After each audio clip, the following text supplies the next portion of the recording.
themselves in their criminal activities. Sergeant Gerald Haley at the Santa Maria Police Department has been using MySpace as a law enforcement tool for about 2 years now, and he says it's working.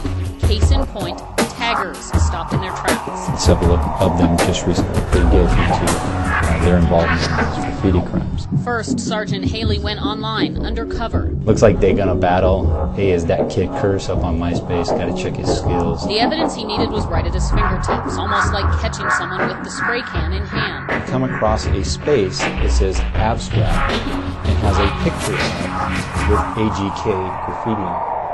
Now I have reasonable suspicion to believe that whoever's responsible for this site is also responsible for doing the AGK graffiti. From there, Sergeant Haley got a search warrant. The warrant compelled MySpace to hand over the private messages sent between suspects. Some further investigation, and the police got their man, or men. I could sit at my desk and do as much work at my desk in about an hour or 2 hours as would have normally taken me an entire week. Police are also using MySpace to investigate gangs. Another Northwest gang member. Because gang members are using MySpace like a new kind of turf. I can get his name, I can get where he goes to school, I can get his associates. I have pictures now of him flashing gang signs, and I'm able to confirm that he is a changes on YouTube. It seems to be official. YouTube have paid for a system to screen copyright material. The system to be used matches the digital footprint of videos uploaded to YouTube against a massive database of copyright material, and if there's a clash, it gets flagged. Now, there's a lot of unanswered questions like, is it really about pirated TV, movie and music clips, or is it about the community with people doing vlogs and original material? Because it's distinctly possible only the latter is going to continue to exist.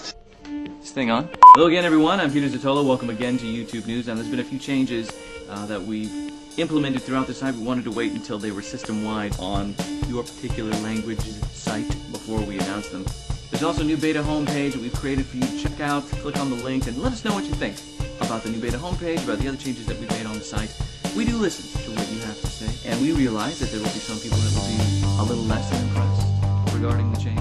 And some for good reason, others because they find social interaction with flesh and blood human beings troublingly difficult. Perhaps because they were never hugged by their father.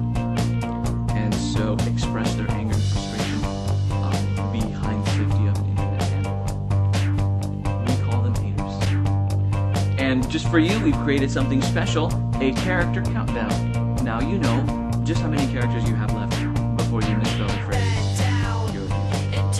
That's it for the YouTube News.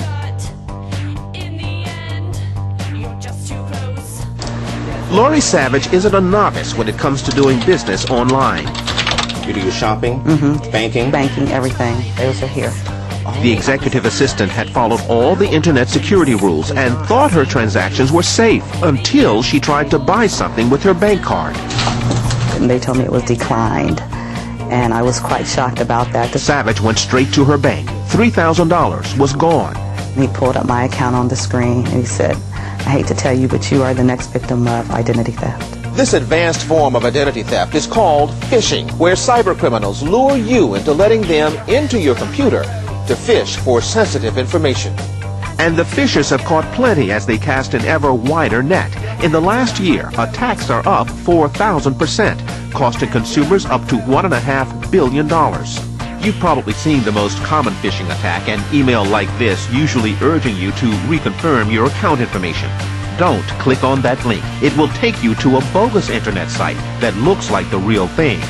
They're so sophisticated that even computer security experts sometimes have a hard time telling the real ones from the fake ones. Once you type in your password, you've opened your account to the cyber thief, many believe to be connected to organized crime. But Lori Savage always deletes those pesky emails. So how did they do it? It's all happening invisibly in the background. Internet security expert Mike Whiter thinks Savage may have been hooked by a new kind of phishing called keyboard spyware. That's sneaky software hidden inside emails or programs that you download from the web. The spyware then watches every keystroke you make. Keystroke loggers are extremely dangerous. Whiter's company, Watchfire, sells computer security software to corporations. Spyware. When I type in my password, at the bottom of the screen, Wider showed us what the fisher sees and what you can't. And it's actually logging the keystrokes, and now your information is in the hands of some hacker. And that's even more dangerous because you don't even have to respond to an email anymore. It's just happening in the background and watching what you do. Banks and retailers are working to limit phishing, but quietly, to avoid scaring away customers like Savage. I will continue to shop online. I'm an avid shopper, but I will be more cautious. But every fix brings a new lure and another chance of being the fisher's next big catch. Randall Pinkston, CBS News, Alexandria, Virginia.